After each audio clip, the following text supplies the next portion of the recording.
ሁላችሁም እንዴት አደራችሁ? እንኳን ለብርሃነ ልደቱ አደረሳችሁ። አሜን። ለብርሃነ ልደቱ ያደረሰን አምላካችን እግዚአብሔር የተመሰገነ ይሁን። ዛሬ ጠቅለል እና አጠር አድርገን እዚህ ስክሪን ላይ በምታዩት ርዕስ ነው የምንማማረው። አምላክ ለምን ሰው ሆነ የሚለውን ጠቅለል አድርገን እግዚአብሔር ለእኛ ሰው የሆነባቸውን ምክንያቶች፣ እኛ ሰው በመሆኑ ያገኘናቸውን ጥቅሞች ጠቅለል አድርገን ዋና ዋና ነጥቦችን ባጭሩ እናስታውሳለን። አምላክ ለምን ሰው ሆነ? እንግዲህ የክርስትና ሃይማኖትን ከሌሎች የሚለየው በዋናነት ያው የአምላክ ሰው የመሆኑ ጉዳይ ነው። በሌሎች እምነቶች አምላክ አለ ተብሎ ይታመናል። ያው የተለያየ ቢሆንም ስለ አምላክ ያለው አረዳድ ግን በነዛ እምነት አምላክ የሚባለው ኃይል በጣም ከሰው የራቀ ሰው ሊሆን ቀርቶ ሰውን ቀርቦ ለማናገር እንኳን የሚጸየፍ አይነት ተደርጎ ይሳላል። እንደየእምነቱ የተለያየ ዝርዝር እንዳለው ነው። በክርስትና ሃይማኖት ግን አምላክ ሰው የሆነ የእኛን ባህሪ የተዋሃደ ከኛ እንደ አንዱ ሆኖ በምድር ላይ የተመላለሰ ነው። ከሰዎች ቁጥር አንዱ ሆኗል። ከሆነ ሰባ ከማነ ዘእንበለ ኃጢአት ባህቲታ ኃጢአት ስትቀር በስተቀር እሱም የባህሪያዊ ስላልሆነ እንደኛ ሆኗል። አንድ ሰው ሆኖ ተቆጥሯል። ሲወለድ የተቆጠረው ለዚህ ነው። ከሰዎች አንዱ ለምሳሌ ዛሬ በምድር ላይ ያለው ሕዝብ ብዛት 8 ቢሊዮን አልፏል። ከዛ እንዳንዱ ሆኖ ተቆጥሯል። ለምንድን ነው እንዲህ የሆነው? የተወለደው ይሄ ማን ነው? ልደቱን የምናከብረው እርሱ ማን ነው? እንዲህ በልዩ ሁኔታ ተወለደ ብለን የምናከብርለት ልደቱን ልዩ ልደት አድርገን የምናከብረው የተወለደው ማን ስለሆነ ነው። እንዲህ በገናና ሁኔታ የምናከብረው የማን ልደት ነው? ዮም ፍስሐ ኮነ በእንተ ልደቱ ለክርስቶስ፣ በክርስቶስ ልደት አማን በአማን እያል ደስታ ሆነ ብለን ታሪክ ተቀየረ፣ ከዓመተ ፍዳ ከዓመተ ኩነኔ ወደ ዓመተ ምሕረት ተሸጋገርን ብለን ልደቱን በልዩ ሁኔታ የምናከብረው እሱ ማን ነው?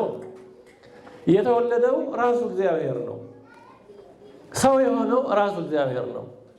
መልእክተኛው አይደለም ሰው የሆነው፣ ወይም ሌላ መካከለኛ በፈጣሪና በፍጡር መካከል ያለ የሆነ አካል አይደለም ሰው የሆነው፣ ራሱ እግዚአብሔር ነው። ቅዱስ ወንጌል እንደሚነግረን በመጀመሪያ ቃል ነበረ፣ ቃልም በእግዚአብሔር ዘንድ ነበረ አለ። ቃልም ምን ነበረ? እግዚአብሔር ነበር። ነበረ ሲል ኃላፊ አይደለም፣ ወደ ሰው ሆነ ብሎ ለማምጣት ነው። በቅድምና በዘላለማዊ ባህሪው አምላክ እግዚአብሔር የሆነ እሱ ምን ሆነ? ደግሞ ቃልም ስጋ ሆነ። ስጋ ሆነ ማለት ሰው ሆነ ማለት ነው። የእኛን ባህሪ ተዋህዶ ሰው ሆኖ ተገለጠ። ስለዚህ ሰው የሆነው በቅድምና በአምላክነት የነበረው ባህሪው የማይለወጠው አምላክ በኋላ ዘመን ከንጽሕት ቅድስት ድንግል ሰው ሆኖ ተወለደ። ስለዚህ ሰው የሆነው ራሱ እግዚአብሔር ነው፣ ሌላ አይደለም። አስቀድሞ በነቢዩ በኢሳይያስ ከመሆኑ 700 ዓመት ያክል አስቀድሞ እንዲህ ብሎ አናግሮ ነበረ። ሕፃን ተወልዶልናል አለ ነቢዩ ኢሳይያስ። ሕፃን ተወልዶልናልና ወንድ ልጅም ተሰጥቶናልና አለቅነትም በጫንቃው ላይ ይሆናል፣ ስሙ ድንቅ መካር ኃያል አምላክ። ሕፃን ነው ግን መካር ኃያል አምላክ ነው። የተወለደው ይሄ ኃያል አምላክ ነው። ክርስትና ማለት ይሄ ምስጢር ነው። በአንድ በኩል ሕፃን ነው፣ የተወለደው ሕፃን ነው። በግርግም ተኝቶ እመቤታችን በእቅፋት አቅፋው ታይቷል፣ ሆኗል። በተግባር በእውነት ሕፃን ሆኗል። ከእናቱ ጡትን ጠብቷል፣ እንደ ሕፃናት አልቅሷል። ሕፃን ነው። ሕፃን ብቻ ግን አይደለም። ማን ነው? ኃያል አምላክ ነው። የዘላለም አባት ነው። ይሄን አዋህዶ መረዳት ነው። ሕይወት ማለት ይሄ ነው።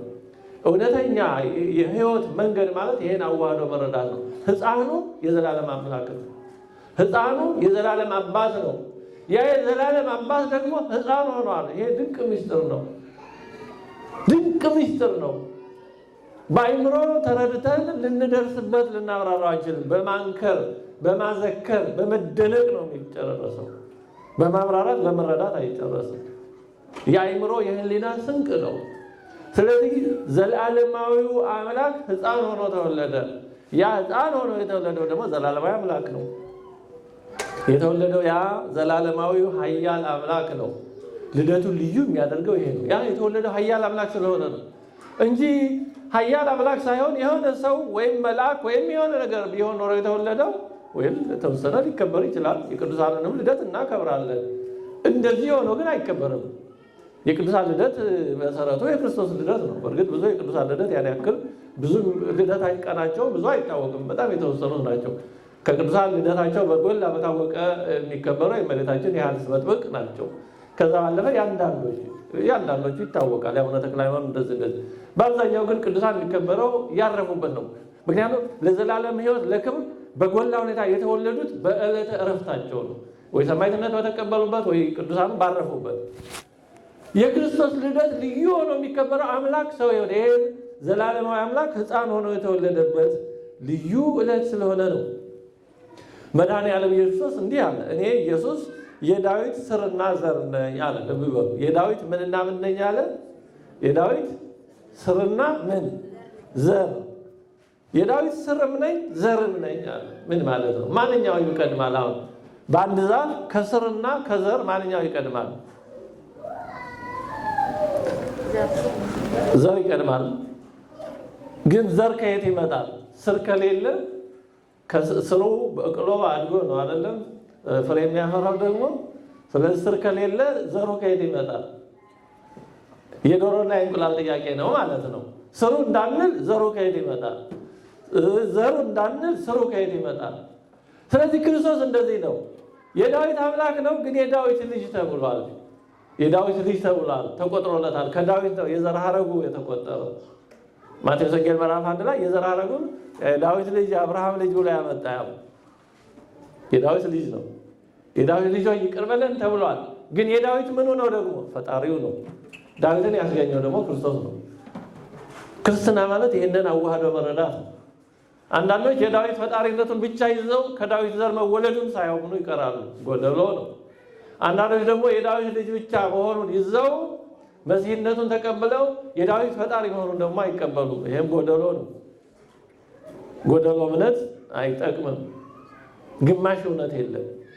እውነተኛው የተሟላው ክርስትና የተሟላው ሃይማኖት ክርስቶስ የዳዊት ልጅ ሆኗል፣ የዳዊት ልጅ ተብሏል፣ የዳዊት ልጅ ሆኗል። የዳዊትን ፈጣሪ ነው። የዳዊት ስርና ዘር ነኝ ያለው ነው። ይሄን አዋህዶ መረዳት ነው እውነተኛው ሕይወት መንገድ።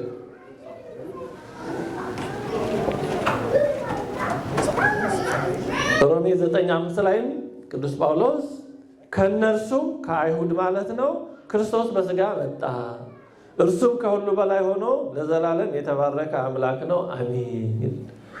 ስለዚህ ከአይሁድ ሰው ሆኖ የተወለደው ለዘላለም የተባረከው አምላክ ነው። ልደቱን የምናከብረው ዘላለማዊ አምላክ ሰው ሆኖ ወደኛ ባህሪ ስለገባ ነው። ሰው የሆነው የእኛን ባህሪ ተዋህዶ የተወለደው ራሱ እግዚአብሔር ነው። ስለዚህ ልደቱ ልዩ ሆኖ የሚከበረው ከዚህ የተነሳ በድንግልና የተወለደው የሚወለድበትን ቦታውን ሳይቀር ጊዜውን አስቀድሞ ፕሮግራሙን ሰጥቶ በብሉይ ኪዳን አናግሮ በዛው ልክ የተወለደው አምላክ ስለሆነ ነው።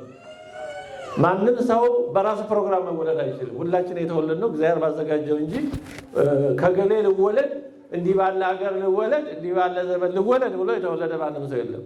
ክርስቶስ ግን የሚወለድበትን ቦታ ቤተልሔም እንደሆነ አስቀድሞ በብዙ ነቢያት አናግሮ የሚወለድበት ዘመን በትክክል የተወለደበት ዘመን ስለመሆኑ ምልክት ጊዜውን ሁሉ አስቀድሞ ፕሮግራሙን በነቢያት አናግሮ በዛው ቦታ በዛው ጊዜ ተወለደ። ለምን? አምላክ ነዋ። ቢወለድም እንደ ፍጡራን ዝም ብሎ አልመጣም። አስቀድሞ ሁሉን ነገር አናግሮ አዘጋጅቶ ነው። በቤተልሔም እንደሚወለድ አናግሮ፣ በዛን ዘመን እንደሚወለድ አናግሮ ነው የተወለደ አምላክ ስለሆነ ማለት ነው። አንዳንዶች እንደምናውቀው እግዚአብሔር አይወልድም አይወለድም የሚሉ ወገኖቻችን አሉ። ግን ምን እየተናገሩ እንደሆነ ገብቷቸዋል? እግዚአብሔር መወለድ አይችልም ከፈለገ ማለት እኮ የማይችለው ነገር አለ ማለት ነው። እግዚአብሔር የማይችለው ነገር ካለ ሁሉን ቻይ አምላክ አይደለም ማለት ነው። በጣም የሚገርም ነው። ድንግል ማርያም በድንግልና እንደወለደችው የሚያምኑ ግን እግዚአብሔር ሊወልድ አይችልም የሚሉ አሉ።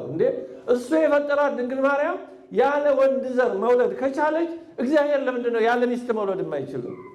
እኮ ፍጡር ከፈጣሪው ወለደ ማለት ነው። እግዚአብሔርን የማይችለው ነገር ያለ ሕጸት ጉድለት ያለበት ማድረግ እኮ ድንግል ማርያም በድንግልና ያለ ወንድ ወለደች ብለው የሚያምኑ ከሆነ እግዚአብሔር ያለ ሚስት መውለድ አይችልም ብሎ እንዴት ያስባሉ? በጣም ያሳዝናል። እግዚአብሔርን ያከበሩ የመሰላቸው በእውነቱ የእግዚአብሔርን ክብር ሳያውቁ መጉዳት ነው፣ አለመረዳት ነው። ቅዱስ ጳውሎስ ያለ እውቀት ይቀናሉ ያላቸው እንደዚህ አይነቶቹ ነው። ስለዚህ እግዚአብሔር የወደደውን ማድረግ ይችላል። ኩሎ ዘፈቀደ ገብረ እግዚአብሔር በሰማይ እኒ ወበምድር እኒ ወበባሕር እኒ ወበኩሉ ቀላያት። እግዚአብሔር የወደደውን በሰማይ በምን በጥልቁ ሁሉ አደረገ። ሰው መሆን ወደደ። አልናቀንም። የእጆቹ ፍጥረቶችን እኛ አልናቀንም። ስለዚህ እግዚአብሔር ሰው ስለሆነ ደስ ሊለው ይገባል እንጂ እንዴት ሰው ይሄን አልቀበልም ይላል? አመስግኖ በደስታ ይቀበላል እንጂ እንዴት ይህንን የመሰለ ታላቅ ጸጋ አልቀበልም ይላል? ይሄ እውነቱ የዲያብሎስ ተንኮል ነው። እሺ ዲያብሎስ ተንኮሉ ብዙ ነው። ስለዚህ እግዚአብሔር ተወለደ ስንል ምን ማለታችን እንደሆነ በደንብ መረዳት አለብን። ያ ዘላለማዊ አምላክ በኋላ ዘመን ከንጽሕት ቅድስት ድንግል ማርያም ሰው መሆኑን ዳህራዊ ልደት ሁለተኛ ልደቱ መሆኑን እየተናገርን መሆኑን ልብ ማለት ይገባል። እግዚአብሔር ወልድ ከአብ ቀዳማዊ ልደት ያለ ጊዜ ያለ ዘመን ከአብ የተገኘ ነው። የተገኘ ስንል እንዲህ አንድ ነገር ከአንድ ነገር እንደመገኘት ወይንም በኋላ እንደመገኘት አይደለም። ከልቡና ሐሳብ እንደማይለየው ማለት ነው። ከአብ የተወለደ ጊዜ መቅደም መቀዳደም የሌለበት ነው። አሁን የምናወራው ልደት ግን በኋላ ዘመን ከእመቤታችን ከቅድስት ድንግል ማርያም ሰው ሆኖ የተወለደው ልደት ነው። ዓለማትን የፈጠረና ሁሉን በመሃል እጁ የያዘው እርሱ በድንግል ማርያም ማኅፀን ማደርን፣ መወሰንን፣ መወለድን፣ ማደግን ለምንድን ነው የወደደው? ግን እግዚአብሔር በሰማይ ሆኖ ሕግ ሰጥቶ በዛ መሰረት አይመራም ነበር? እንደ ባለስልጣን ሕግ ስርዓት ሰጥቶ በዚህ ሂዱ ከዚህ ካጠፋችሁ ደግሞ ያ እያለ እያስፈራራ ሲያስፈልግ እየቀጣ ለምን በዛ መንገድ አያስተዳድረንም ነበር? እግዚአብሔር ግን እንደዛ አላደረገም። ወይም ፈተና አስተምሮ ግን ከዛ በኋላ ፈተና አውጥቶ ከሰራ ራይት ካልሰራ ኤክስ ካለፈ አለፈ አለዛ ወደቀ እንደሚያደርግ አስተማሪ እግዚአብሔር ለምን በዛ መንገድ አልመራንም? ለምን ወደኛ መጥቶ እንዲህ እኛ እንደምን ሆነው መሆን ለምን አስፈለገው እንዴ? ለምን በእኛ ህይወት ውስጥ ገብቶ እኛ የምንቀበለውን መከራ መቀበል ለምን አስፈለገው? በሰራው ህግ መሰረት ኤክስ እና ራይት እያደረገ ማጽደቅ መኮነን ይችላል። ትእዛዙን ስንጠብቅ ጻድቅ ካፈረስን ደግሞ ሀጥ እያለ በዛ መንገድ መፍረድ አይችልም ነበር? ይችላል። የሚያሳዝነው ከክርስትና ውጭ ባለው አካላት በአብዛኛው እግዚአብሔር ወይም አምላክ የሚታሰበው እንደዛ ህግ ሰጥቷል፣ አለቀ። ከዛ በኋላ ተቆጣጣሪ ካለፈ ቀጭ የሚያደርግ ግን ክርስቲያን በሆኑ ሰዎችም ካለ መረዳት እግዚአብሔር የሚረዱት የሚያስቡት እንደዚህ ባለው ሁኔታ ነው። እግዚአብሔር ብዙ ሰው ልክ በህግ መንገድ ብቻ ነው የሚያስበው። አዎ እግዚአብሔር ህግ ሰጥቷል፣ እውነት ነው፣ የስርዓት አምላክ ነው። ግን እግዚአብሔር ከህግ በላይ የሆነ የፍቅር አምላክ ነው። እኛን ሆነ እኮ ይሄ እኮ ሊገለጽ አይችልም። ይሄ እኮ በህግ የሚበራራ አይደለም። በየትኛው ህግ ነው እግዚአብሔር የእኛን ስጋ መዋሃድ ያለበት? በየትኛው ህግ? ምን አይነት ህግ ነው እግዚአብሔር ሰው እንዲሆን የሚያስገድደው? ምን ከህግ በላይ ነው። ይሄ ፍቅር ብቻ ነው እንደሚያደርገው ሰው እንዲሆን ያስገድደው ለኛ ያለው ፍቅር ነው። ይሄ ከህግ በላይ ነው እና ይሄንን እግዚአብሔር ውለታ መረዳት ያስፈልጋል። እግዚአብሔርን ዝም ብለን በዚህ ዓለም እንደሚመስለው በህግና በስርዓት ብቻ ሰራ የሚቀጣ የሆነ ነገር ልፈስትል ቀጭ የሚያርግ ይዣል አይነት አድርገን ካሰብነው በእውነት እግዚአብሔርን እናሳዝነዋለን። ውለታውን አልተረዳንለትም። ስለዚህ እግዚአብሔር በርቀት ሆኖ መግዛት ሳይሆን ወደኛ መጣልን፣ ወደ ባህሪያችን ዘልቆ ገባ። በድንግል ማርያም ማህፀን ተጸነሰ። እኛ በእናት ማህፀን ተጸንሰን እንደምንወለድ መጸነስንም ሆነልን። ይገርማል እኮ የእኛን መጸነስ ተጸነሰ፣ የእኛን መወለድ ተወለደ፣ የእኛን ማደግ አደገ፣ እየዳኸ ሁሉን ነገር እንደ ማንኛውም ህፃን የሚሆነውን ሆነ። በጣም ይገርማል እኮ እኛ የሆነውን ሁሉ ሆነ። እኛ እንደምንራብ ተራበ፣ እኛ እንደምንሰደድ ተሰደደ። ስደትን ክርስቶስ ነው በተግባር ያሳየን። ከእናቱ ጋር ወደ ግብፅ በረሃ ሲሉት ቀላል የግብፅ በረሃ በጉብኝት በአውቶቡስ ኤሲ ምናምን ባለሆነ እንኳን ሞቃት ወቅት ላይ በጣም ይሞቃል። በእርግጥ ይህን በረሃ ሀገር ስለሆነ ታውቁታላችሁ ምን ያህል ቃጠሎ ሲሆን እንደሚያስቸግር። በዛ በረሃ ኤሲ የለ መኪና የለ ልጄን ይገሉብኝ ይሆን እያለች የተቀበለችው መከራ ይህን ሁሉ ተቀበለ። ምን አስጨነቀው ነው? እውነት ይህን ያህል በጣም እውነት አልበዛም እያደረገው ነገር እሺ በቃ ምሬያቸዋለሁ ቢል እኮ በቂ ነበር። ግን እሱ ብቻ አይደለም ያደረገው። የእኛን ውጣ ውረድ ሁሉ እኛው በስንፍናችን ያመጣነውን ሁሉ እሱ ሆኖ ተቀበለ። መነቀፍን፣ መጠላትን፣ ይህን ሁሉ ተቀበለ። በጥፊ መመታትን ተቀበለ። ከፍጡሮች መቸንከርን፣ ይህን ሁሉ ተቀበለ። ስለዚህ እግዚአብሔር ያደረገው እንዲሁ ዝም ብሎ እንደ ጌታ ስርዓት ሕግ ሰጥቶ በመግዛት መንገድ አይደለም። ከዛ በላይ ነው። እጅግ ልዩ የሆነ ነገር ነው ያደረገው እና የክርስትና ሃይማኖት በሁሉ ጉዳዩ ከሌሎች የተለየ መሆኑን መረዳት አለብን። ያው ካለማወቅ ያው ነው፣ ሁሉም ሃይማኖት ያው ነው የሚል ጅል ሞልቷል። ይህ ጅልነት ጥግ ነው። አሁን እኮ በጣም የተቸገርነው ሰው ሳያውቅ ያወራል። ያው በትልልቅ ርዕሰ ጉዳይ ነው። በጣም ዘመናችን ደግሞ በጣም አስቸጋሪ ነው።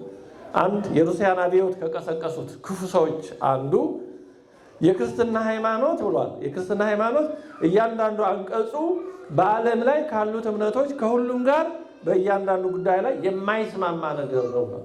ክርስትናን ከምንም ጋር ማስማማት አይቻልም። የተለየ ነው። በቃ የተለየ እውነት ነው፣ ልዩ እውነት ነው። ይሄን ወደ መረዳት መምጣት ነው እንጂ አይ በዚህ ልንለው አንችልም። ታዲያ ይሄን ሁሉ ያደረገልን ለምንድን ነው? ለምንድን ነው ሰው ሆኖ የተወለደው? ይሄን ሁሉ መቀበል ያስፈለገው ለምንድን ነው? ብዙ ጉዳዮች ቢኖሩም 4-5 ነጥቦችን ባጭሩ አስታውሳቸዋለሁ። አንደኛ እኛን ለማዳን ነው። አምላክ ሰው የሆነው እኛን ለማዳን ነው። ሲጠቀለል እኔ እግዚአብሔር ነኝ ከኔ ሌላ የሚያድን የለም ብሎ አስቀድሞ አናግሮ ነበር። ያለ እግዚአብሔር የሚያድን የለም። ያለ እግዚአብሔር አዳኝ የለም። ማዳን የእግዚአብሔር ነው። ቤዛነት የክርስቶስ ነው። ቅዱሳን ጸሎታቸው ይረዳል፣ ወደ እግዚአብሔር ያቀርቡናል። ይሄ ነው እንጂ ማዳን የእግዚአብሔር ነው። ፈውሱ ተአምራቱን ቅዱሳን ያደርጋሉ። ቅዱስ ጴጥሮስ በጥላው ይፈውስ ነበር፣ ቅዱስ ጳውሎስ በልብሶ ወዘተርፈ። ይሄ ፈውስ ነው። ሞትን አጥፍቶ ገነትን ከፍቶ የሰጠው ክርስቶስ ብቻ ነው። ከሱ ውጭ ሌላ አዳኝ ሌላ ቤዛ የለም። ይሄ ቤተክርስቲያናችን ትምህርት ነው። ስለዚህ ያለ እሱ ማንም ሊያድነን ስለማይችል ራሱ አምላክ ሰው ሆነ። እሱም ሰው ባይሆን ጠፍተን ቀሪዎች ነበር። ኑ ይላል አስቀድሞ ነብዩ፣ ኑ ወደ እግዚአብሔር እንመለስ፣ እርሱ ሰብሮናልና እርሱም ይፈውሰናል። በበላ ቀን ትሞታለህ ብሎ የሰበረን ራሱ ባይሰብረንም ትእዛዙ ራሳችንን በራሳችን ቢሆን እንድንሰብር ያደረገን እርሱ ነው።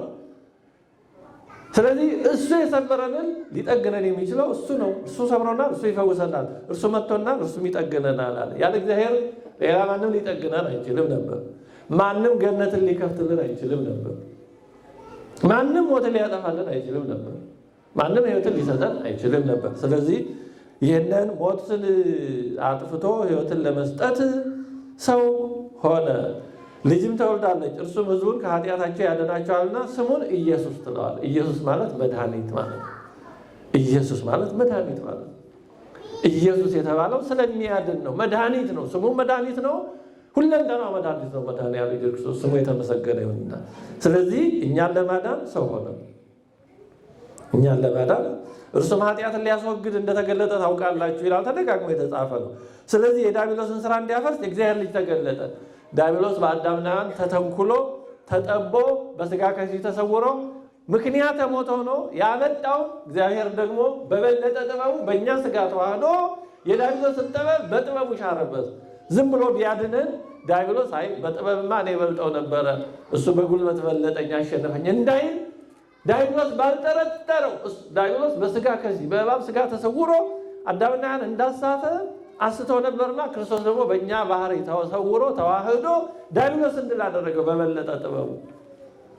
ስለዚህ ሰው የሆነው የዲያብሎስን ስራ ሊያፈርስ፣ ሞትን ሊያጠፋ፣ ሕይወትን ሊሰጥ፣ ትንሣኤን ሊገልጥ ነው። ኃጢአትን ሊሽር አንድ ጊዜ ተገልጧል እንዳለ። ስለዚህ ሰው የሆነበት ዋና መሰረታዊ ጉዳይ እኛን ለማዳን ነው። እሱ ሰው ባይሆን ባህሪያችንን ባይዋሃድ ጠፍተን ቀሪዎች ነበርን። ሞት ነግሶብን፣ ኃጢአት ሰልጥኖብን ነበረ። ዲያብሎስ ገዝቶን ነበረ። ፍጻሜያችን ወደ ሞት ነበር። ሲኖርም በጸላሎተ ሞት በሰቀቀን ሞትን፣ መቃብርን፣ ርደተ ሲኦልን እያሰቡ ኑሯቸውም ኑሮ አልነበረም በብሉይ ኪዳን። ይህን ሁሉ ግን ዛሬ ያስወገደልን። ስንኖርም ቅዱስ ጳውሎስ እንዳለው ብንኖር ብንሞት ዛሬ ለክርስቶስ ነው። ዛሬም አረቦኑን ተቀብለን ልጅነትን ተቀብለን ስጋውን ደግሞ እየተቀበልን ይህም ሕይወታችን ሕይወት ነው፣ ብንሞትም ሕይወት ነው እንደ በቸርነቱ ከኖሩ። ስለዚህ ሰው የሆነው በዋናነት አንደኛ እኛን ለማዳን ነው። ሁለተኛ እርሱን ራሱን እናየው ዘንድ ነው። ሰው የሆነው ራሱን አምላካችን እንድናየው ነው። ምክንያቱም ፍጥረት እግዚአብሔርን ካለማየቱ የተነሳ የተለያየውን ነገር የሚታይ ነገር ማምለክ ሲፈልግ ነው። መቼም ሰው የሚያየው ነገር ይወዳል። ብዙዎቻችን የሰው ጠባይ ነው እና ከዚህ የተነሳ እግዚአብሔር እስራኤልን ከግብፅ አውጥቶ በስንት ተአምራት እየመራቸው የሚታዩ አማልክት ስራልን ግበር ለና ማለት ለያውሩ ቅድሜነ ወይጸብሑ ጸረና ብለው አሮንን አስቸገሩት። እግዚአብሔር እኮ እያናገራቸው እሱ የሰጣቸው መና እየበሉ ይገርም እንደው አይድረስ እኮ ነው። እንደው እኛም በእነሱ ቦታ ብንሆን የተሻለ ለማድረጋችን እርግጠኞች አይደለንም። እግዚአብሔር የሰጣቸው መና እየበሉ እሱ ከአለት እያፈለቀው እያጠጣቸው ይህን አምላክ አናቀውም፣ የሚታይ አምላክ ስራልን አሉ። ጥጃ ነገር ሰርቶ በፊታቸው እየተጎተተ ይኸው የእኛ አምላክ ይሄ ነው አለ። የሚያዩት ነገር ስለፈለጉ ስለዚህ ሰው ጣዖት ወደ ማምለክ ሲያዘነብል የኖረው የሚታይ አምላክ ፍለጋ ስለሆነ፣ እግዚአብሔር ደግሞ ባህሪው አይታይም፣ በባህሪው ረቂቅ ነው። ስለዚህ ሰው የእሱን አለመታየት ምክንያት አድርጎ እንደተጎዳ በባህሪው አውቆ ሊታይ ወደደ። ስለዚህ ራሱን ልናየው በምንችለው ሁኔታ ገለጠልን። መቼም ቢሆን እግዚአብሔርን ያየው አንድ እንኳ የለም። በአባቱ እቅፍ ያለ አንድ ልጁ እርሱ ተረከው እንዳለ።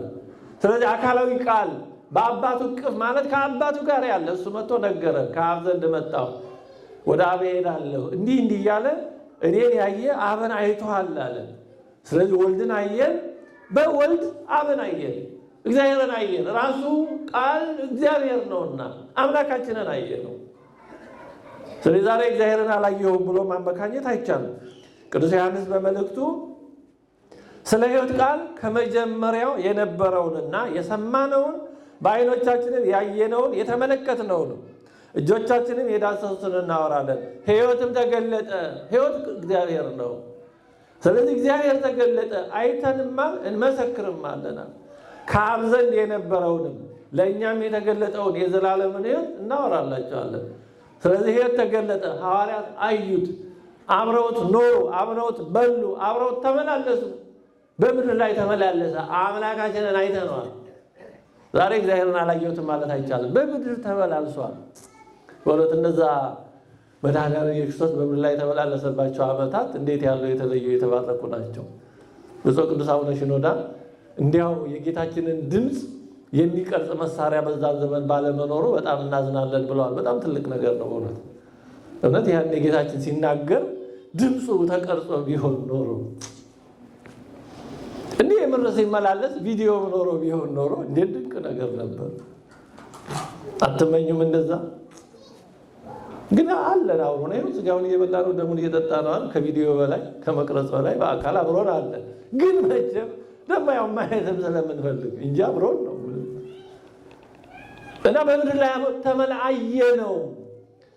አሁን እግዚአብሔር ታይቷል። በነገራችን ላይ በክርስትና ሃይማኖት የምናምነው ሁሉ እግዚአብሔር ሰው ሆኖ ያደረገውን ነው፣ ታይቶ ነው።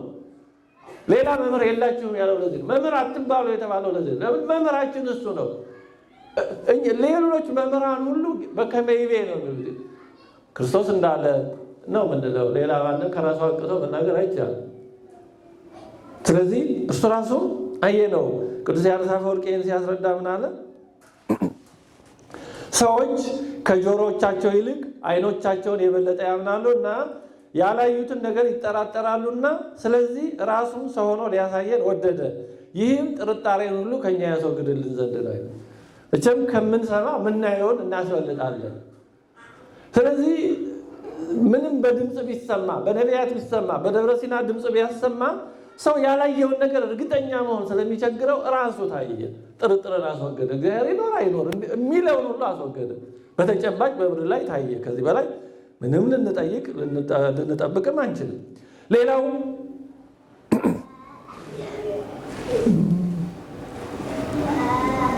እሺ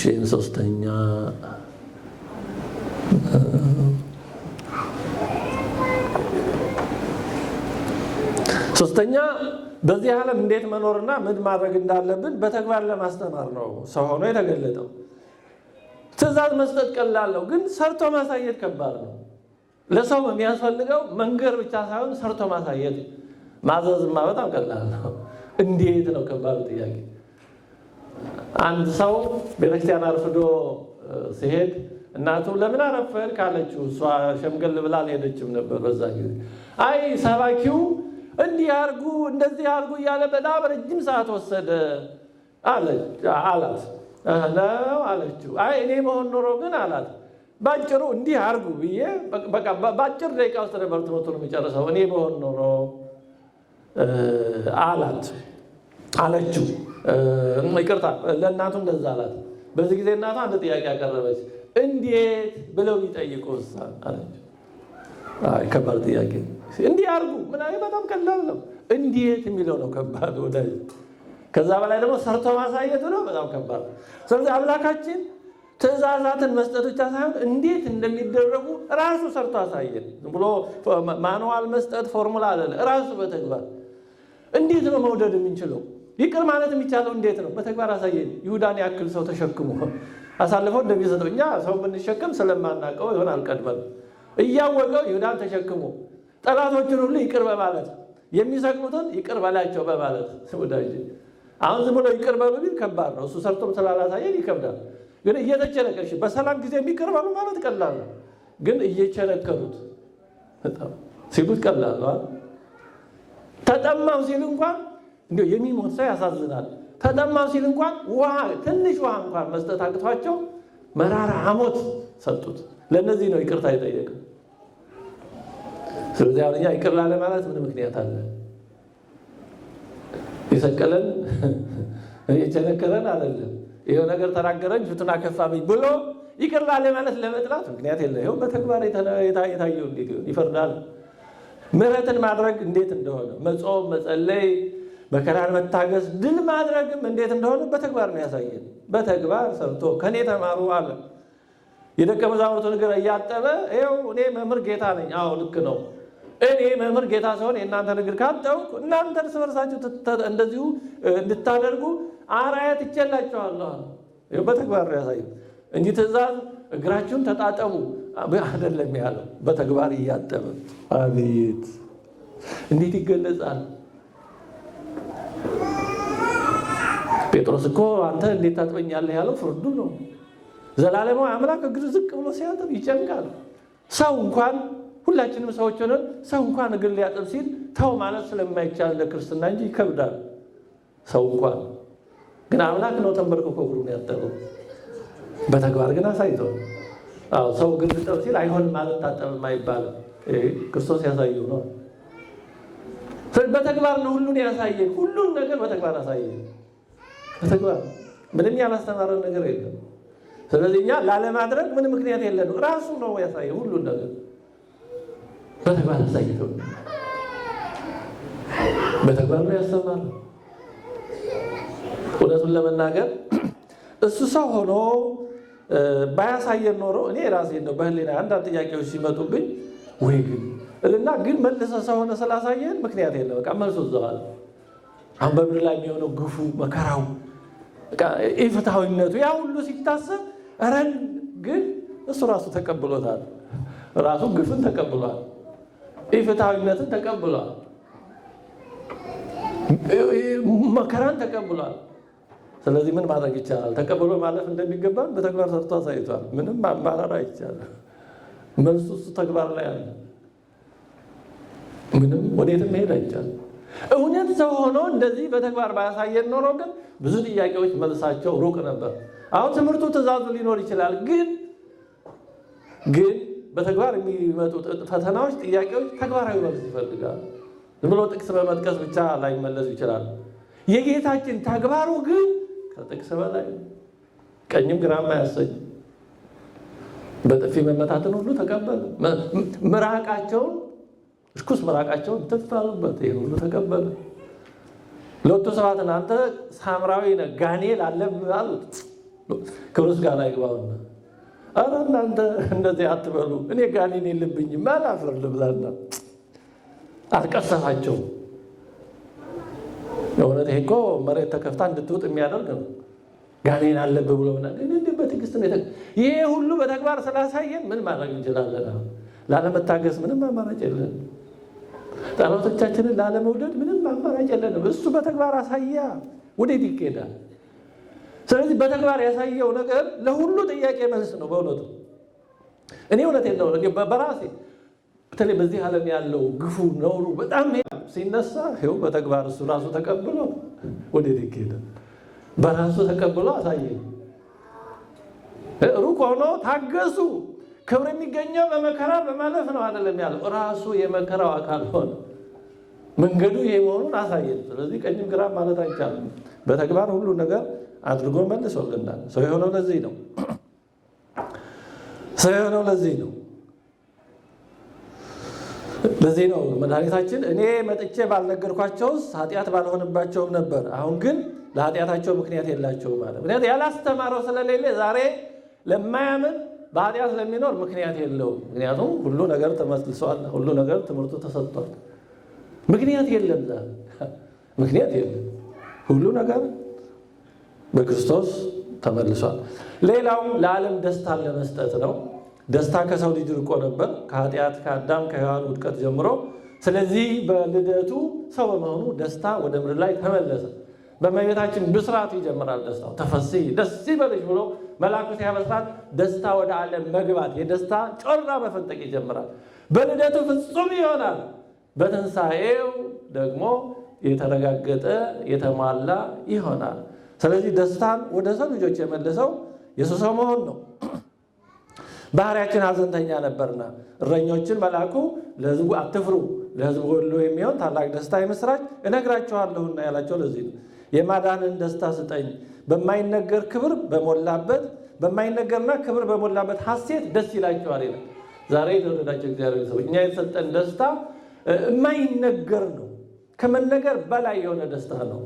ይህን ደስታ ነው ጌታችን ማንም አይወስድባችሁም ያለው። ደስታችሁን የሚወስድባችሁ የለም። ይሄ ማለት በዚህ ዓለም በመብል በመጠጥ በገንዘብ የሚመጣ ደስታ አይደለም። ከእግዚአብሔር ጋር በመሆን በመንፈስ ቅዱስ ጸጋ በመጎብኘት የሚመጣ ደስታ ነው። እንዲህ ያለው ደስታ በመገረፍ በመታሰር በመራብ በመጠማት አይወሰድም። ቅዱሳን ሐዋርያት ታስታውሱ እንደሆነ የሐዋርያት ሥራ ምዕራፍ 5 ላይ ታስረው ከዛ ደግሞ ተገርፈው ሲያባርሯቸው ገርፈው ሲያስወጧቸው ደስ እያላቸው ወጡ ይላል። እንዲህ ሰው ሲገረፍ ደስ ይለዋል? ይሄ የተለየ ደስታ ወሳጅ የሌለው ደስታ። በዚህ ዓለም ያለው ደስታ ጠዋት ብንደሰት ከሰዓት ይደፈርሳል። ለፌ በረከት ወለፌ መርገም ነው የዚህ ዓለም ነገር። ጠዋት መልካም ዜና ሰምተን ከሆነ ከሰዓት ደግሞ መርዶ ልንሰማ እንችላለን። ከእግዚአብሔር የሆነው ደስታ ግን አይወሰድም።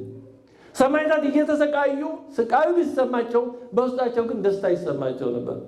የሚወስደው የሌለ ደስታ ማለት ይሄ ነው እና ክርስቶስ የሰጠው ደስታ በዚህ ዓለም ባሉ ነገሮች የሚገኝ የሚወሰድም የሚገኝም አይደለም። ስለዚህ ይህን ደስታ ሊሰጠን ነው የመጣው። እሱ ባይመጣ ኖሮ ይህን ደስታ ማግኘት አይቻልም ነበር።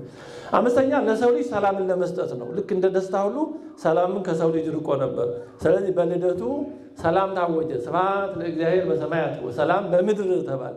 በምድር ላይ ሰላም ታወጀ። ይህን ሰላም ነው የሰጠን። አይምሮን ሁሉ የሚያልፍ ሰላም ይላል። ጌታችንም ሰላሜን እተውላችኋለሁ እኔ የምሰጣቸው ዓለም እንደሚሰጥ አይደለም ይላል። ዓለም እንደሚሰጠው ሰላም የዓለም ሰላም እሱን እንተው፣ እሱን ለፖለቲከኞች ለዲስኩር እንተው። እርግብ እየሰሩ የእርግብ ሐውልት ይሰራል፣ እርግብ ይለቃሉ፣ እሱን እንተው። እውነተኛው ሰላም አለ። ይሄ ጨዋታው የቀልዱ አይደለም። እውነተኛው ሰላም ውስጥን አይምሮን ሁሉ የሚያልፍ ሰላም ይላል ቅዱስ ጳውሎስ። It surpasses all understanding መረዳትን ሁሉ ያልፋል። ቅድም እንዳነሳነው ሐዋርያት እየተገረፉ ግን ሰላም ነበራቸው። ማንም የማይወስደው እግዚአብሔር ይህን ሰላም በልባችን ውስጥ በእውነቱ ያሳረፉበት። እንዲህ ያለ ሰላም ያለ ሰው በምንም ሁኔታ ከፍም ዝቅም አይልም፣ የተረጋጋ ይሆናል። ብዙም አይሞቀውም፣ ብዙም አይመርደውም። ይሄ አይምሮን ሁሉ የሚያልፍ እግዚአብሔር ሰላም የተሰጠን በልደቱ በሞቱ በትንሣኤው ነው። ታዲያ እኛ ምን እናድርግ? ትምህርታችንን ለማጠቃለል እግዚአብሔር ሰው ሆኖ የተወለደው ይህንና ይህን የመሳሰለውን ጸጋ ሊሰጠን ነው። እኛ ምን እናድርግ? 2-3 ነጥቦችን ባጭር ላሳሳችሁ። አንደኛ ክርስቶስ በቤተልሔም አንዴ ተወልዷል። ከዚህ በኋላ አይወለድም። አሁን ክርስቶስ በየጊዜው መወለድ የሚፈልገው ከእኛ ልቡና ነው። ልክ እንደ ቤተልሔም በእኛ ልቡና ሊወለድ ይፈልጋል። ልክ እንደ ድንግል ማርያም ማኅፀን በእኛ ልቡና ተጸንሶ መወለድ ይፈልጋል። ቅዱስ ጳውሎስ ምን አለ? ገላትያ 4:19 ላይ ልጆች ሆይ ክርስቶስ በእናንተ እስኪሳል ድረስ ዳግመኛ ስለ እናንተ ምጥ ይዞኛል። የመምህራን ምጥ ክርስቶስ በምዕመናን ልቦና ተጸንሶ እንዲወለድ ነው። እንደው ለሚያጠቡና ለርጉዞች ለነፍሰ ጡሮች ወዮላቸው የሚለው መምህራን ሲተረጉሙ የሚያጠቡና ነፍሰ ጡር የተባሉ መምህራን ናቸው ይላሉ። ምክንያቱም በእያንዳንዱ ምዕመን ልቦና ክርስቶስ እንዲጸነስ እንዲወለድ እንዲሳል ያመጣሉ። ስለዚህ ክርስቶስ ከእያንዳንዳችን ልቡና ሊወለድ ይፈልጋል። ቤተልሔምን ያከበራት ኤፍራታምን ያከበራት የክርስቶስ መወለድ ነው። ተራ ትንሽ ከተማ መንደር ነበረች የደከመች። ክርስቶስ በውስጧ ስለተወለደባት ክርስቶስ ከውስጧ ስለወጣ ይኸው ከዓለም ማዕዘን ዛሬ ቤተልሔምን ለመጎብኘት ይኬዳል። እኛም እንደ ቤተልሔም ክርስቶስን በውስጣችን ብንይዝ ከእኛ ክርስቶስ ቢገኝ እንከብራለን። ክብሩ ለእኛ ነው። ስለዚህ በእውነቱ የአምላክን ሰው መሆን ስናስብ ሁሌ አብረን በየዕለቱ የምናስበው ነውና ክርስቶስ ከኛ እንዲወለድ የክርስቶስ ማደሪያዎች መገኛዎች እንድንሆን እያሰብን እየተመኘን እናድርገው። ሌላው እርሱ ለኛ የሰጠን ራሱን ነው። ራሱ ነው የመጣው። መልእክተኛ አይደለም የላከው፣ ሌላ ነገር አይደለም የሰጠን። ሌላውን ሁሉ ሰጥቶናል፣ ግን ራሱን ሰጠን። ባህሪውን ሰጠን። ባህሪያችንን ወስዶ ባህሪውን ሰጠን። እኛም ለሰዎች ጥሩ ነገር ማድረግን እንማር። እግዚአብሔር ራሱን ከሰጠ ስጋውን ሰጠ፣ ደሙን ሰጠ፣ ራሱን ሰጠ። ምን ያልሰጠው የለ። እናቱ ነበረች፣ እናቱንም ሰጠ። እግዚአብሔር ለኛ ያልሰጠው ምንም ነገር ልብሱንም ሰጠ። አቤት እንደሆነ ተዳመደል እኮ ነው። በአንድ በኩል ይሄ ፍቅሩ ይሄ ሁሉ ውለታ በጣም ይከብዳል። የሰው ውለታ እንኳን ይከብዳል። ስለዚህ እግዚአብሔር ይህን ሁሉ ከዋለልን ካደረገልን እኛ ለሰዎች ጥሩ ነገር ለማድረግ የምንችለው እናደርጋለን። ትንሽ አለፍ ብለን ለሰዎች በጣም ጥሩ ነገር ምርጥ የሆነውን ለማድረግ ጥረት እናደርጋለን። እግዚአብሔር ይህን ሁሉ ካደረገልን ትንሽ ነገር፣ ምክንያቱም እግዚአብሔር የምናገኘው በሰው በኩል ነው። ለእሱንማ አይርበው አይጠማው። ለሰው የምናደርገው ነው ለእግዚአብሔር ማድረግ ማለት እና ለሰው ጥሩ ማድረግን መልካም ማድረግን እናስብ። እግዚአብሔር ይህን ሁሉ ካደረገልን ሌላው እርሱ በልደቱ ፍቅርን፣ ሰላምን መስርቷል። መለያየትን አስወግዶ አንድነትን መልሷል። በልደቱ ሰማያዊና ምድራውያን አንድ ሆነው ዘምረዋል። እረኞች እና መላእክት አንድ ሆነው ዘምረዋል። ሰብአ ሰገል አሕዛብ እና ሕዝብ ስለ ክርስቶስ ልደት ተነጋግረዋል። ዮም አሐደ መርዔተ ኮኑ መላእክት ወሰብእ ከመ ይሰብሕዎ ለክርስቶስ በቃለ ሃይማኖት። ክርስቶስን በቃለ ሃይማኖት ሊያመሰግኑ ዘንድ እረኞችና መላእክት አንድ መንጋ አንድ ጉባኤ ህብረት ሆኑ ይላል። ስለዚህ በክርስቶስ ልደት በአምላክ ሰሞን አንድነት ነው የተመለሰው። በኃጢአት ተበላሽቶ ደፍርሶ የነበረው ታጥቶ የነበረው አንድነት ተመለሰ። ዛሬ ይህንን የመንፈስ አንድነት መጠበቅ ያስፈልጋል። እግዚአብሔር አንድ አድርጎ ነው የፈጠረን። ከአንድ ምንጭ የቀዳን ለዚህ ነው። ሔዋን እንኳን ከአዳም ጎን ያስገኘው ለብቻዋ ቢፈጥራት የሰው ምንጩ ሁለት ነው፣ እኔ ከሔዋን ዘር የሚል እንዳይኖር ነው። ስለዚህ እግዚአብሔር አንድ ያደረገውን ወደ መለያየት እንዳለ መለያየት የሰይጣን ስራ በዚህ በዛ በሰፈር በመንደር በቋንቋ በምናምን ይሄ ሰው ሰራሽ ነው። ይኸው ኢትዮጵያ ተወለዳችሁ፣ ብዙዎች እዚህ ያልተወለዳችሁ እዚህ መጣችሁ። ይኸው አገር ይቀየራል፣ ቋንቋም ይቀየራል። የእናንተ ልጆች አሁን እዚህ ኢትዮጵያ የምትናገሩት የነበረውን ቋንቋ ብቻ ነው የሚናገሩት። ቢያንስ ደግሞ ሌላ ቋንቋ ይለምዳሉ። ደግሞ የነሱ ልጆች የልጅ ልጆቻችሁ ደግሞ ጭራሽ ኢትዮጵያ ካለው ቋንቋ በየራቀ ይሄ ቋንቋ ሰው ሰራሽ እንደሆነ ይያዛል፣ ይረሳል፣ ይለመዳል፣ ይረሳል። ሰው ሰራሽ ነው ይሄ። ክልልም ድንበር ባውንዳሪ ፖለቲካ ነው። ለዚህ ነው ፖለቲካል ባውንዳሪ የሚባለው። ሰው ሰራሽ ነው እንጂ እግዚአብሔር ከዚህ ወዲህ ኩዌት ከዚህ ወዲህ ኢራቅ እያለ ሲያሰምር ውሏል አይደለም። ሰው ሰራሽ በሆኑ ነገሮች መለያየትን እንዳናመጣ በእውነቱ ክርስትናን ሳይረዱ ወደ ቤተክርስቲያን መጣል የሚሉ ሰዎች ናቸው የቤተክርስቲያን አንዱ ፈተናዎች። ውስጣቸው ሶፍትዌሩ ሌላ ነው፣ ውጫቸው ግን ተጠላጣል አድርገው ክርስቲያን መስለው ሊመጡ ይችላል። በጣም ትልቁ ችግር እሱ። ተማሩ ሲባሉ አይማሩም። እንዲህ ያሉ ሰዎች የሌላም ሰው ሀሳብ ሰው ብቻ ችግር ነው የቤተክርስቲያናችን አንዱ ፈተና። ስለዚህ እንዲህ ያለ የቤተክርስቲያንን አንድነት የእኛን ህብረት የሚያበላሽ የሚፈትን ነገር ውስጥ እንዳንገባ ይህንን የእግዚአብሔርን ሰው የመሆን ሰው በመሆኑ ያገኘነውን አንድነት መጠበቅ እንደሚገባ ይህን ታሳቢ እናድርግ። እግዚአብሔር አንድነትን ይወዳል፣ ህብረትን ይወዳል። የፍቅር አምላክ ነው። የጠፋውን የሰው ልጅ እኮ ወደ ነበሩት ወዳልጠፉት ወዳልተበተኑት ህብረት ነው የመለሰው። ዲያብሎስ ደግሞ አሁንም እንደገና መልሰው ወደ መበተን ሊወስደን ይታገላል። ቤተክርስቲያንን ውስጧ ገብቶ ይፈትናታል። እሱም ስራው ነው። ስራህን አትስራ ማለት አይቻልም። እኛ ስራችንን መስራት ነው የምንችለው። በመጨረሻ የምናነሳው ሰብአ ሰገል የተወለደውን ጌታ ካገኙ በኋላ በወንጌሉ ሲነበብ እንደሰማነው በመጡበት መንገድ አልተመለሱም። በሌላ መንገድ ነው የተመለሱት። ሲመጡ የተወለደው የአይሁድ ንጉሥ የት ነው እያሉ መጡ። ሲመለሱ ግን አገኘ ነው እያሉ በሌላ መንገድ ነው የተመለሱት። እና እኛም በእውነቱ ክርስቲያን ከሆን ነን እንደምንለው አካሄዳችን ሁሉ ከሌሎች የተለየ መሆናለን። በሐሰት ከሚኖሩት፣ በዘፈቀደ ከሚኖሩት፣ በግምት ከሚኖሩት፣ ከስጋውና ከደሙ ርቀው ዝም ብለው ከሚኖሩት፣ ከሌሎች ከአሕዛብ ያልተለየ ኑሮ ከሚኖሩት በተለየ መንገድ መሄድ አለብን። ክርስትና ጠባብ፣ እውነት ቀጭን ነው። እውነት ብዙ መንገድ የለውም። የእውነት አንዱ ዲስአድቫንቴጁ ይሄ ነው ይባላል። ውሸት በፈለገው መንገድ መሄድ ይችላል። ዮሐንስ ወንጌል ምዕራፍ 10 ላይ የእረኛውና የሌባውን ልዩነት ጌታችን ሲያስረዳ እረኛ የሚገባ በበሩ ብቻ ነው። እረኛ በበሩ ብቻ፣ ሌባው ግን በሌላ በማንኛውም መንገድ ይገባል። በመስኮትም፣ በአጥርም፣ በላይም፣ በጣራም ግድግዳን በር ሰብሮም ቢሆን በየትኛው መንገድ አይገደድም። ሌባ መንገዱ ብዙ ነው። እረኛ ግን መንገዷን ብቻ ነው። እረኛ በመስኮት አይገባም፣ በአጥር አይገባም፣ በምን አይገባም። እውነተኛ ሰው መንገዱ ጠባብ ነው። ሌሎች በሐሰት መንገድ የሚሄዱ የቤተክርስቲያን ጠላቶች፣ ተንኮለኞች፣ የማያምኑ ክፉዎች በፈለጉት መንገድ ክፋትን ሊያደርጉ ይችላሉ። ገደብ የለባቸው። እውነተኛ ሰው ክርስቲያን ግን መንገዱ አሉ። በሩ ነው። በሩ ክርስቶስ ነው። መጽሐፍት ናቸው። የቤተክርስቲያን አስተምሮ ነው። አይ ይህም ያስኬዳል ብለን እንደሌላው በሌላ መንገድ መሄድ አንችልም። መንገዱ ጠባብ ነው። ስለዚህ ክርስቲያን ሌላው እንደሚሆነው ሊሆን አይችልም። ሌላው የሆነ ነገር ሲያገኝ እንደፈለገ ሊያብድ ሊሆን ይችላል። ክርስቲያን እንደዛ መሆን አይችልም። መንገዱ ጠባብ ነው። በሩ ብቻ ነው መንገዱ። ስለዚህ የአምላክን ሰው መሆን ስናስብ፣ ውለታውን ስናስብ እነዚህ ነገሮች እናስብ። መንገዳችን ይለወጥ። በእውነት ንስሐ ያልገባን ካለን ወደ ንስሐ መንገድ እንምጣ። ስጋውንና ደሙን ወደ መቀበል ያልደረስን ካለን ወደ መቀበል መንገድ እንምጣ። አለዛ ልደቱን ማክበራችን ምንድን ነው? ዝም ብሎ በዓመት የሚመጣ ዑደት ብቻ ነው የሚሆንብን። ዝም ብሎ አንድ የሆነ በዓል አክብሮ መመለስ ብቻ ነው የሚሆንብን። መንገዳችን ይለወጥ። እውነተኛ የእግዚአብሔር ሰዎች መንገድ ይሁን። ከበረከተ ልደቱ ይክፈለን። በተለየ በተሻለ ጥሩ በሆነ አምላካዊ የተቀደሰ መንገድ እንድንሄድ ቅዱስ ፈቃዱ ይሁንልን። አሜን።